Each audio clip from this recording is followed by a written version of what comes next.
2021년 3월 3일 수요일을 맞이하여서 교회 절기로는 사순절 둘째 주일을 지난 수요일입니다.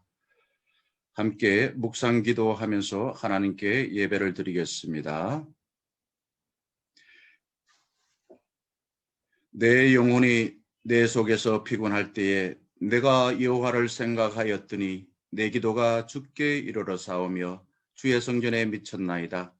거짓되고 헛된 것을 숭상하는 모든 자는 자기에게 베푸신 은혜를 버려사오나 나는 감사하는 목소리로 주께 제사를 드리며 나의 서원을 주께 갚겠나이다. 구원은 여호와께 속하였나이다.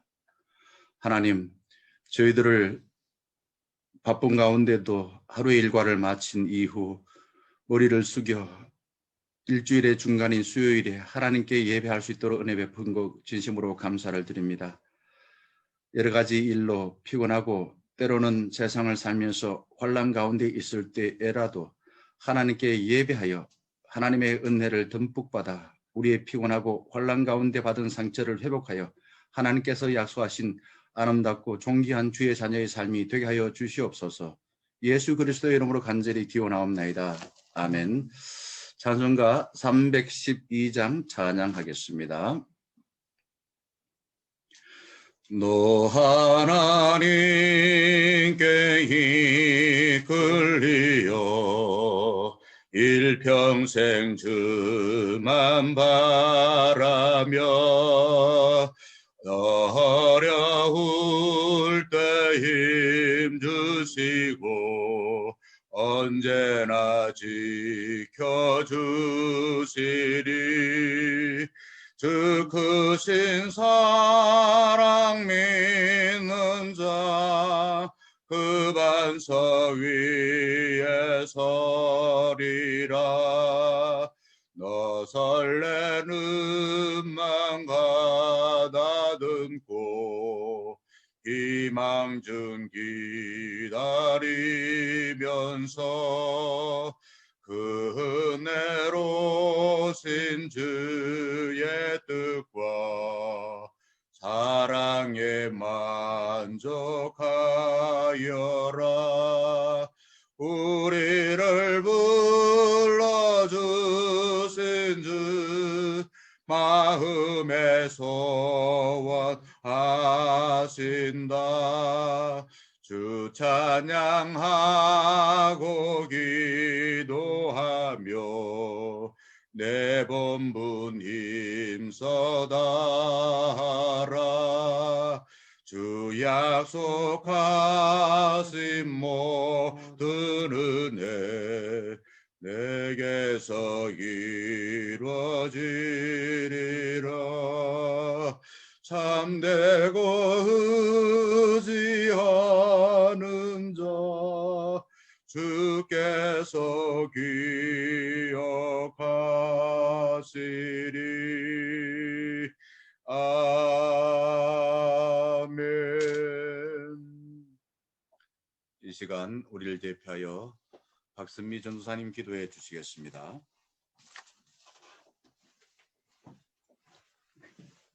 기도하겠습니다. 하나님 감사를 드립니다. 우리를 하나님의 자녀 삼아주셔서 하나님께 예배하는 자로 살게 하시니 감사를 드립니다. 하나님 언제나 하나님께로 이끌려 살아가게 하옵소서. 그래서 말씀 안에 거하시고 하나님의 영혼이 우리 안에 가득하여 늘 은혜가 충만한 자로 살게 하시옵소서. 하나님 중년의 모든 성도들 위해서 기도합니다.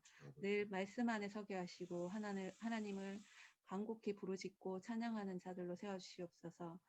하나님 이제 새 봄을 맞이합니다. 우리 안에 새 기쁨과 새 소망을 품게 하시고 또 말씀 가운데 역사하시고 우리를 이끌어주시는 하나님을 날마다 고백하는 중년의 성도들 되게 하시옵소서.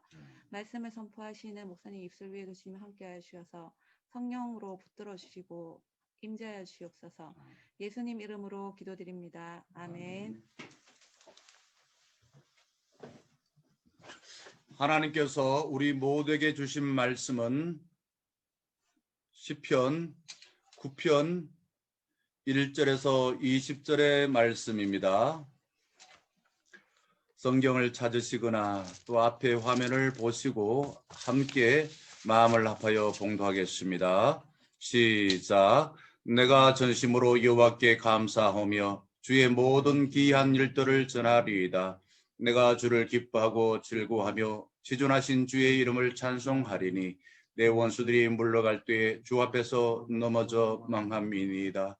주께서 나의 의와 송사를 변호하셨으며 보좌에 앉으사 의롭게 심판하셨나이다. 이방 나라들을 책망하시고 악인을 멸하시며 그들의 이름을 영원히 지우셨나이다. 원수가 끊어져 영원히 멸망하였사오니 주께서 무너뜨린 성읍들을 기억할 수 없나이다. 여호와께서 영원히 앉으시며 심판을 위하여 보좌를 준비하셨도다. 공의로 세계를 심판하시며 정직으로 만민에게 판결을 내리시리로다. 여호와는 압제를 당하는 자의 요새시요 환난 때의 요새시리로다. 여호와여 주의 이름을 찾는 자는 주를 의지하오리니 이는 주를 찾는 자들을 버리지 아니하심이니이다. 너희는 시온에 계신 여호와를 찬송하며 그의 행사를 백성 중에 선포할지어다. 피 흘림을 신문하시는 이가 그들을 기억하시며 가난한 자의 부르짖음을 잊지 아니하시도다. 여호와여 내게 은혜를 베푸소서. 나를 사망의 문에서 일으키시는 주여 나를 미워하는 자에게서 받는 나의 고통을 보소서. 그리하시면 내가 주의 찬송을 다 전할 것이요 딸 시온의 문에서 주의 구원을 기뻐하리이다. 이방 나라들은 자기가 판 웅덩이에 빠지며 자기가 숨긴 그물에 자기 발이 걸렸도다. 여호와께서 자기를 알게 하사 심판을 행하셨으며 악인은 자기가 손으로 행한 일에 스스로 얽혔도다. 히가연 셀라. 악인들이 서울로 돌아가며 하나님을 잊어버린 모든 이방 나라들이 그리하리로다. 공핍한 자가 항상 잊어버림을 당하지 아니하며 가난한 자들이 영원히 실망하지 아니하리로다. 여호와여 일어나사 인생으로 승리를 얻지 못하게 하시며 이방 나라들이 주 앞에서 심판을 받게 하소서. 여호와여 그들을 두렵게 하시며 이방 나라들이 자기는 인생 일뿐 줄 알게 하소서. 셀라. 아멘. 우리가 말씀을 한번 읽을 때는 그 성경 말씀을 틀리지 아니하고 읽으려고 애를 쓰다 보니 너무 긴장하여서 말씀의 내용이 확 다가오지 않을 거라 생각되어집니다. 하나 이 주신 말씀에 전체적으로 보게 되면은 뭔가 힘든 가운데에 의로우신 하나님께서 건져달라라는 그런 간절한 기도가 담겨 있는 것을 알게 되어집니다. 자, 그래서 오늘 설교 제목은 연약한 자와 함께 하시는 하나님 이겁니다. 자, 시편 9편과 10편은 이렇게 같이 반반으로 나눠져 있는데요. 이 구조가 참 재밌습니다. 우리가 뭐 히브리어를 잘 알지 못하지만은 그 알파벳의 절반을 이렇게 9편에서 썼고요. 나머지 절반은 10편에서 썼습니다. 그리고 그 내용을 보게 되면은 9편과 10편은 이 세상의 권력자들은 심판자 하나님을 고의로 부정한다는 것을 알게 되어집니다.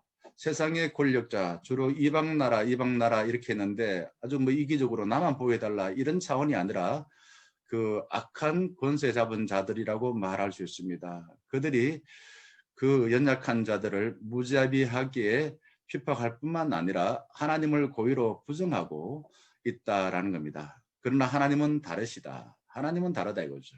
어떻게 다르신가?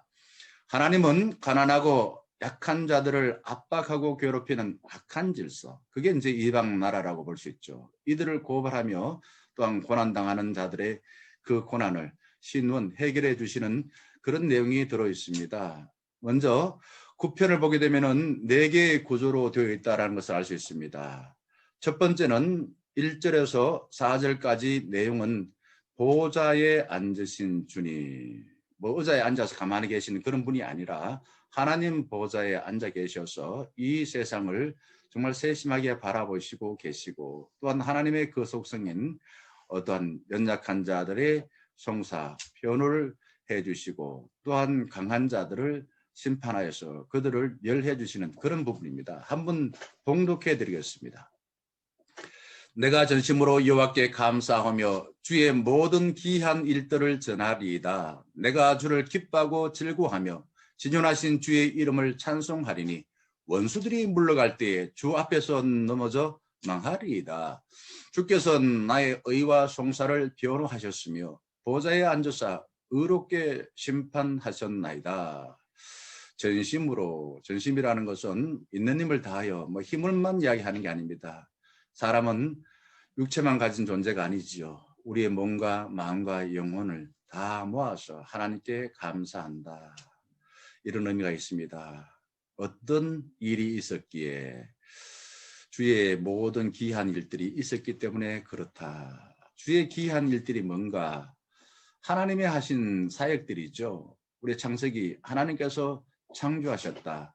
그리고 비록 죄를 지었지만은 아담과 하와를 하나님께서 심판하시고 그들에게도 은혜를 베푸시는 것을 알게 되어지고 또한 죄를 지었을 때 구원하시는 내용들입니다. 이 모든 것을 주의 기이한 일들이다라고 합니다. 이런 일들은 행한다 안 행한다 성경에서 말하고 있는데 그 말씀하신 것을 우리가 듣고 믿고 살아가는가? 그러지 아니하고 하나님이 아무것도 하지 않고 계시지 않는다. 하나님은 잠들어 있다. 하나님은 만들어 놓고 무침하게 버려두고 있다. 뭐 이런 식으로 생각하고서 그냥 기이한 일들에 관심을 갖지 않고 믿지 못하고 살아가는가? 그게 따라서 삶이 달라지는 거예요. 자, 이 기이한 일들을 믿는 자는 1절 시작 그렇게 했죠. 전심으로 감사한다라는 겁니다. 이유가 뭐라고요? 하나님의 특별한 일을 경험했기 때문에 전심으로 감사하는 것입니다. 시인은 하나님의 진실함과 간절함에 대한 감사를 표현하고 있습니다. 이 표현을 내가 전하리이다. 나 혼자만이 아니라 자신이 받은 하나님에 대한 특별한 경험을 적극적으로 많은 사람들에게 공개적으로 표현한다, 전한다라는 뜻은 그런 의미가 있는 것입니다. 그러나 우리가 현실을 보게 되면 불의한 자들이 득세해 보입니다. 하지만은 더 깊이 생각하고 더 세심하게 생각을 해보고 그러면은 하나님의 그 귀한 일들을 특별하게 경험하고서 우리의 삶의 작은 부분에서도 감사할 수 있다라는 것이지요. 주님의 기사가 구체적으로 무엇인지 3절부터 말하고 있습니다.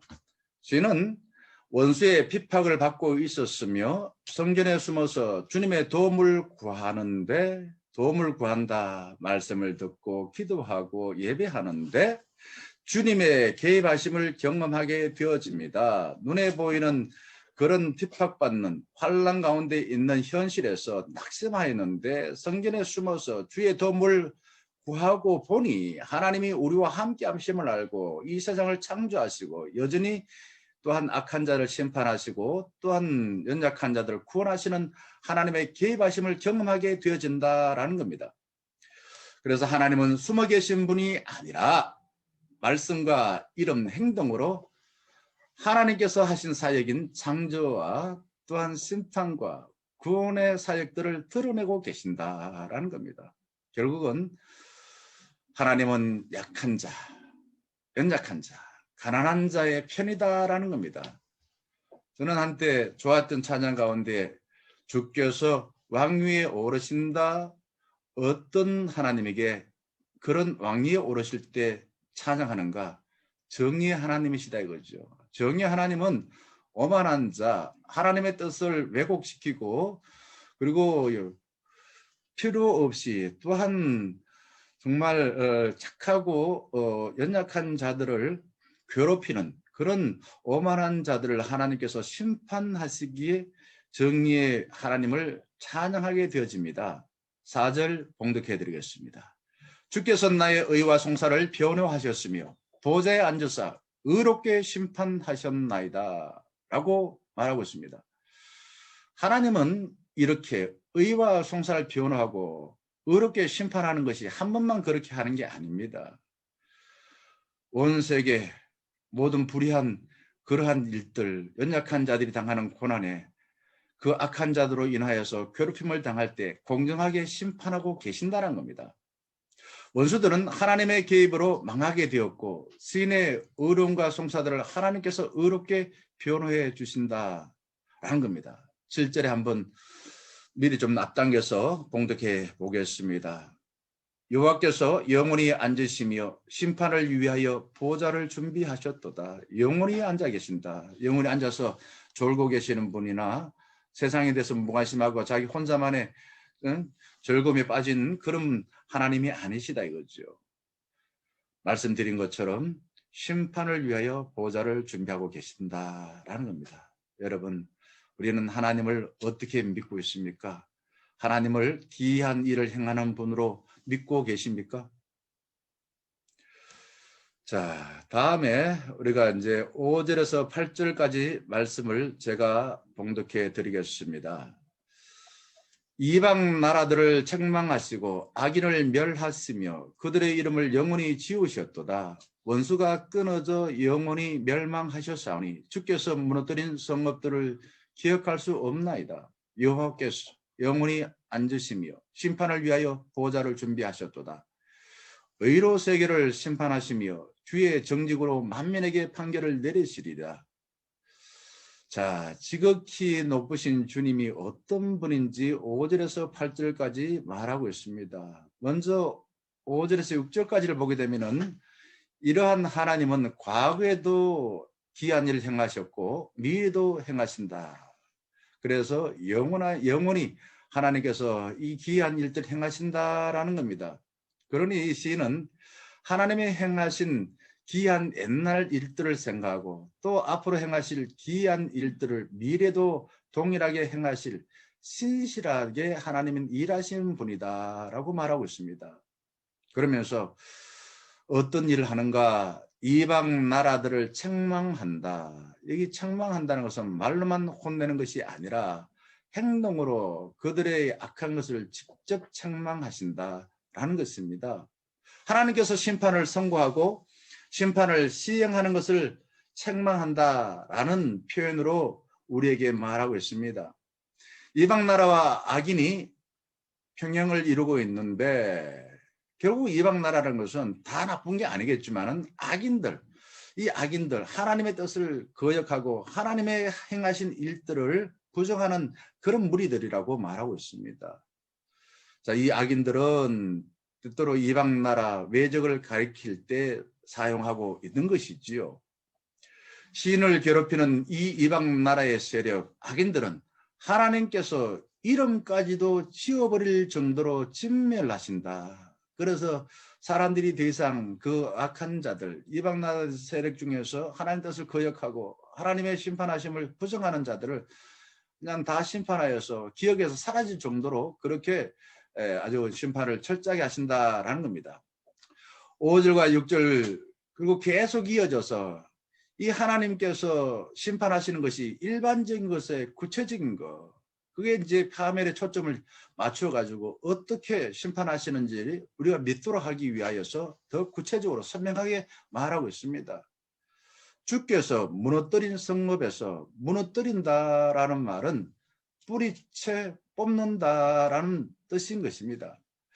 뿌리가 뽑히지면은 저절로 나무들은 말라서 나중에 사라지게 되죠. 결국 악인들이 뿌리째 뽑혔기 때문에 이름도 지워지고 기억에서도 사라진다라는 것입니다. 5절에서 6절까지 보게 되면 주께서는 주님의 행적을 말한다면서 7, 8절에는 시온에 좌정하여 열국을 심판하신 주님의 모습을 부각시키고 있습니다. 주님에 대한 확신이 개인적인 성격에서 벗어나서 열국 모든 나라들이죠. 즉 우주적인 그러한 심판을 하시는 겁니다. 자, 한 개인이 아니죠. 내 혼자만 당하고 있는 그러한 환난이나 괴로움이 아니라 공동체 전체 이 지구상에 있는 모든 피조물들 그런 것을 하나님께서 직접 심판하신다는 겁니다. 주님은 개인의 송사, 의를 변호할 뿐만 아니라 온 세상을 심판하신 의로운 재판장이시다라는 겁니다. 그래서 제가 아까 찬양 주께서 왕위에 오르신다 이렇게 찬양했습니다만 바로 그렇죠. 시편에는 이런 내용들이 얼마나 많이 들어있는지 알 수 없습니다. 이 의로운 재판장이신 하나님은 그냥 한 번 행하는 것이 아니라 영원히 그 표현이 과거와 현재 미래 보좌에 앉으셔가지고 그렇게 심판하고 계신다라는 것을 말하고 있습니다. 영원히 보좌에 앉아 계신 하나님은 어떤 일을 행하십니까? 공의로 심판하시고 정직으로 판결을 내리시는 분이시다라는 겁니다. 자, 이렇게 성경이 말하고 있는데 여러분 어떻습니까? 나는 이 말씀하는 이 하나님을 잘 믿을 수 있나 이거죠. 나는 하나님께서 어려운 심판장이 되셔서 성읍을 무너뜨린다고 믿고 때로는 고난 가운데 있음에도 불구하고 잘 견디고 마침내 승리할 것이라는 믿음으로 살고 있냐 이거죠. 세 번째는 9절에서 14절 보게 되면은 시온의 왕이신 주님을 찬양하고 있습니다. 지금까지 행하셨던 그 하나님의 귀한 일들을 직접 경험하기에 9절에서 14절까지 찬양하고 있습니다. 봉독해 드리겠습니다. 여호와는 압제를 당하는 자의 요새시요 환난 때의 요새시리로다. 여호와여 주의 이름을 아는 자는 주를 의지하오리니 이런 주를 찾는 자들을 버리지 아니하심이니이다. 너희는 시온에 계신 여호와를 찬송하며 그의 행사를 백성 중에 선포할지어다. 피 흘림을 신문하시는 이가 그들을 기억하시며 가난한 자의 부르짖음을 잊지 아니하시도다. 여호와여 내게 은혜를 베푸소서. 나를 사망의 문에서 일으키시는 주여 나를 미워하는 자에게서 받는 나의 고통을 보소서. 그리하시면 내가 주의 찬송을 다 전할 것이요 딸 시온의 문에서 주의 구원을 기뻐하리이다. 자, 9절과 10절에서 민족들과 원수들 이미 말씀드렸습니다만 이들은 이런 사람들입니다. 하나님의 백성들이 아닌 경건하지 못한 외부자들. 성경에는 이런 표현이 자주 나옵니다. 그래서 우리가 무작정 그냥 사람들 미워하거나 하나님께서 심판하신다 이렇게 생각하는데 민족과 원수는 말씀드린 것처럼 하나님의 그 뜻을 부정하고 하나님의 존재 자체를 거역하는 그런 자들입니다. 자, 이런 표현이 3절, 5절, 6절, 13절, 15절, 16절, 17절, 19절, 20절에서 계속 반복하여 민족들과 원수들이란 표현으로 말하고 있습니다. 자, 이런 자들이 어떤 자들인지는 우리가 읽지 않았습니다만은 시편 10편에 보게 되면은 이렇게 말합니다. 이들은 교만하다. 이들은 안일에 빠져 있다. 이들은 매우 파괴적이어서 하나님의 백성이 박해를 받고 있다. 이들은 누구에게도 간섭받기를 싫어하고 자신의 이름을 영원히 존재할 것이라고 착각하고 살아간다. 우리도 세상에서 살다 보면은 늘 악인들이 세상을 지배하는 듯하여서 당장 자신의 욕망에 눈이 어두운 악인들이 자기 자신이 옳다고 늘 믿고서 악한 짓을 해요. 그러나 9절에 보게 되면 하나님은 요새시다. 요새가 뭡니까? 요새는 전쟁 때 피하는 것입니다. 하나님은 연약한 자들이 압제를 당할 때 피할 요새가 되어주신다라는 겁니다.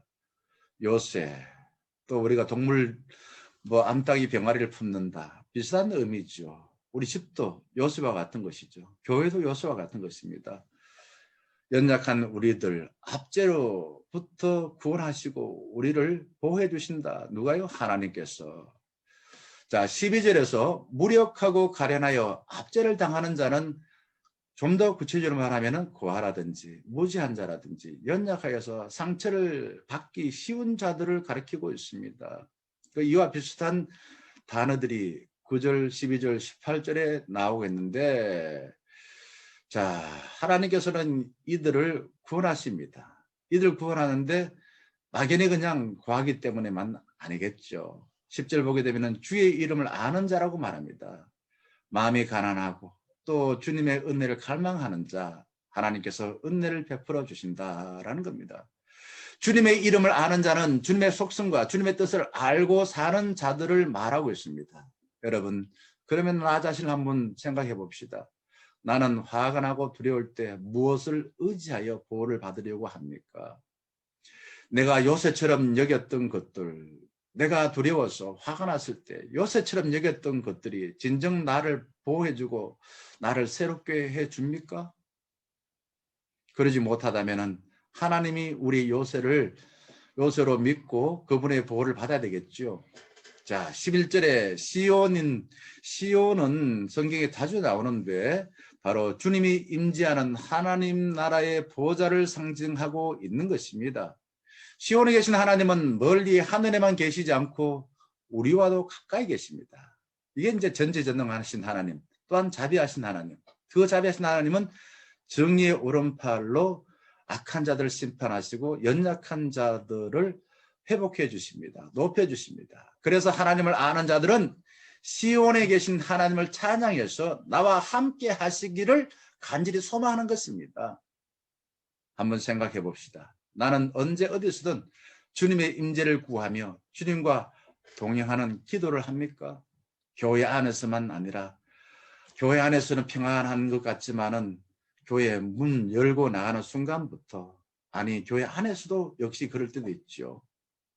내 스스로가 내 자신을 괴롭힐 때 있고 다른 사람 미워할 때도 있죠. 우린 교회 안이든 바깥이든 어느 곳에서든 하나님의 아들 주 예수여 저를 불쌍히 여겨 주시옵소서. 아니 하나님 아들 주 예수여 나를 도와주시옵소서. 이 주의 기도입니다. 하나님의 임재하심을 구하며 주님과 동행하는 기도를 하면 참 좋겠습니다. 하나님은 고통당하며 억울하게 죽어가는 이들의 부르짖음을 기억하시고 어떻게 악한 자, 오늘 봉독한 말씀해 보게 되면은 열국들입니다. 민족들입니다. 심판하신다라고 말하고 있습니다. 13절에서 14절 주님의 구원을 체험할게 간절하게 기도합니다. 시인은 질병과 재앙으로 죽음의 문턱에서 죽음을 경험하고 있었지만 하나님께서 그를 일으켜 세워주십니다.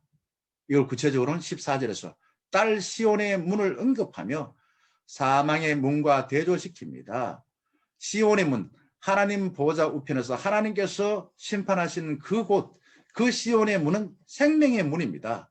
그러기에 하나님께 더 가까이 나아가 하나님이 온전히 우리를 통치하시를, 그래서 악한 자들을 심판하실 그런 곳이죠. 그래서 시인은 사망의 문턱에서 생명으로 건짐을 받고 하나님을 어떻게 해요? 찬양합니다.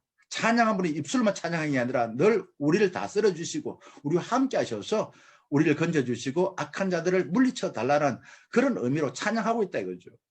나는 하나님의 은혜로 구원받아 사망의 문에서 생명의 문으로 인도받아서 여전히 감사하며 찬양합니까? 마지막으로 15절에서 20절 보게 되면은 열국과 시온의 이중 운명을 말하고 있습니다. 봉독해 드리겠습니다. 이방 나라들은 자기가 판 웅덩이에 빠지며 자기가 숨긴 그물에 자기 발이 걸렸도다. 여호와께서 자기를 알게 하사 심판을 행하셨으며 악인은 자기가 손으로 행한 일에 스스로 얽혔도다. 히가yon 셀라. 악인들이 스스로 돌아가며 하나님을 잃어버린 모든 이방 나라들이 그리하리로다. 궁핍한 자가 항상 잊어버림을 당하지 아니하며 가난한 자들이 영원히 실망하지 아니하리로다. 여호와여 일어나사 인생으로 승리를 얻지 못하게 하시며 이방 나라들이 주 앞에서 심판을 받게 하소서. 여호와여 그들을 두렵게 하시며 이방 나라들이 자기는 인생일 뿐 주를 알게 하소서. 셀라. 15절과 16절을 우리 사자성어로 말한다면 자성자박입니다. 자기가 판 우물에 스스로 빠지는 것이죠. 자기 올무에 자기가 갇히는 것입니다. 그래서 예수님께서는 심판하지 말라. 심판하면은 네가 심판받는다라는 겁니다. 자, 악한 자들이 무고한 자를 함정에 빠뜨리기 위하여 웅덩이와 그물을 준비하였지만 누가 거기에 빠집니까?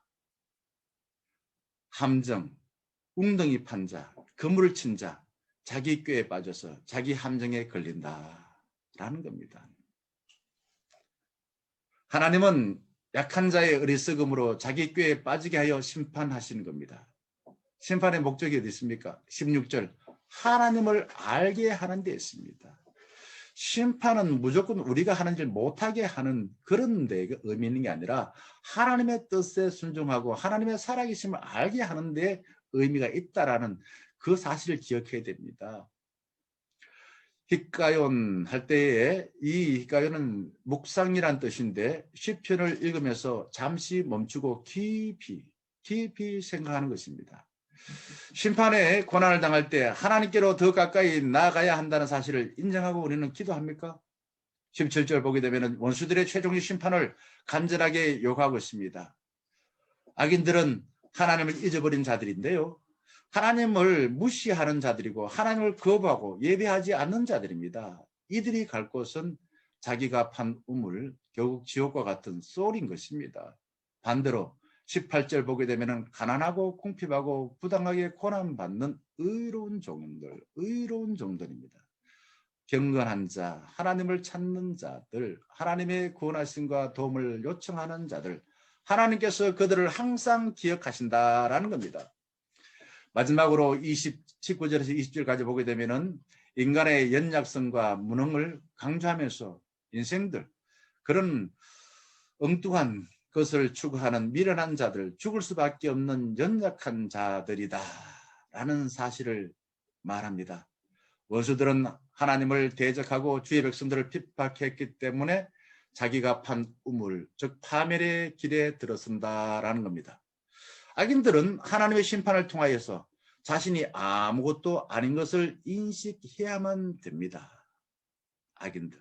그런데 악인들은 좀처럼 하나님의 심판 자체를 인정하지 아니하고 오히려 남을 탓하거나 또한 억울하다고 항변할 때가 참으로 많습니다. 주신 말씀을 우리가 마무리하면서 한번 생각해 봅시다. 나는 연약하여 쉽게 후회할 짓을 하고 죽을 수밖에 없다라는 사실을 인정하며 살아갑니까? 죽을 수밖에 없는 우리는 어떻게 해야만 할까요? 연약한 우리는 어떻게 해야만 할까요? 자, 말씀을 우리가 묵상하면서 이 말씀을 가지고 4가지 기도 제목을 두고서 함께 기도하도록 하겠습니다. 늘 했던 대로 첫째 그러면은 기도 제목을 읽으시고 이 기도 제목을 기억하며 기도해 주시면 참 좋겠습니다. 그게 말씀으로 기도하는 겁니다. 첫째, 환난 때 우리를 지켜줄 산성을 하나님으로 알고 굳게 붙들게 하소서. 둘째, 예수 그리스도 안에 있어 주님이 내 편임을 알게 하소서. 셋째, 우리는 연약하여 실수하고 죽을 수밖에 없는 연약한 점을 인정하게 하소서. 넷째, 사망의 문과 같은 절망적인 상황에서 생명이신 주님을 소망하며 기도하게 하소서. 함께 기도한 뒤에 축도하고 예배를 마치겠습니다. 기도하겠습니다. 아버지 하나님, 우리의 세상을 살아가면서 늘 바람이 불고 비가 오고 아버지는 때로는 화창하기도 하고 때로는 원치 않는 지진이 나기도 하고 때로는 사람과 관계 속에서 깨어지는 경험들을 통하여서 아버지는 세상 사람들이 무서워서 아버지는 아무도 만나고 싶지 아니하고 내가 좋아하는 게임에 빠져서 살 때가 참으로 많았었습니다. 하지만은 하나님을 믿고 경건한 저희들이 주님 앞에 나와 우리의 산성이시 우리를 지켜 보호하여 주시는 시온성에 계셔서 하늘 보좌 우편에서 늘 우리를 지켜보시고 또한 우리가 연약하고 힘들어하고 괴로워할 때 직접 찾아와 주셔서 우리의 억울한 것을 해결해 주시고 악한 것을 심판해 주시는 하나님을 굳게 붙들며 살 수 있는 믿음을 허락하여 주시옵소서. 아멘. 주 안에 있는 자에게 딴 것이 있으랴 라고 말하는데 주 안에 있는 자들은 믿음으로 사는 자인 줄 믿습니다. 하나님께서 행하신 기이한 일들을 바라보시고 하나님은 아름답게 세상을 창조하시고 하나님께서는 악한 것을 심판하여 주시고 하나님께서는 경건한 자를 구원하신다는 사실을 믿는 자이기에 그러한 하나님을 우리 마음속에 주인으로 모시고 삶으로 인하여 늘 아버지 하나님이여 환난과 여러 가지 어려운 가운데도 그 환경에 의하여서는 내가 두려워하지 아니하고 하나님을 인하여서 하나님이 나의 내 편 되어 주시고 하나님이 우리의 억울한 것을 다 해결해 주신다라는 사실을 알고 당당하게 내 자신의 삶을 살게 하여 주시옵소서. 우리는 연약하여 실수하고 죽을 수밖에 없는 연약한 자입니다. 그러하기에 하나님의 은혜가 필요하고 그러하기에 우리는 하나님을 믿고 그러하기에 하나님의 능력과 지혜를 받아야 살 수 있습니다. 주님, 저희들의 연약한 것을 믿고 하나님의 도우심을 바라고 살아가는 저희 모두가 되게 하여 주시옵소서. 우리가 살아가는 삶이 늘 사망의 문과 같은 절망적인 상황을 살 때가 참으로 많습니다. 하나 눈을 들어 도움이 어디서 오는지 살펴보라라고 말씀하시고 주께서 왕위에 오르실 때에 아버지 악한 자들이 벌벌 떨고 아버지 연약한 자들을 하나님의 도움을 받아서 우리가 다시 일어나기에 하나님의 은혜를 깨달아 주님을 찬양하며 생명의 길로 나아갈 수 있는 저희 모두가 되게 하여 주시옵소서. 오늘 주신 말씀을 깊이 생각하고 오랫동안 그 말씀에 따라 살아감으로 인하여 우리의 살아가는 순간순간마다 하나님의 은총, 주님의 도움을 받아 생명의 길로 나아갈 수 있는 저희 모두가 되게 하여 주시옵소서. 주 예수 그리스도의 크신 은혜와 하나님 아버지의 사랑하심과 성령님의 함께 하시고 교제하시고 충만케 하심이 연약한 저희들 하나님의 은혜를 갈망합니다.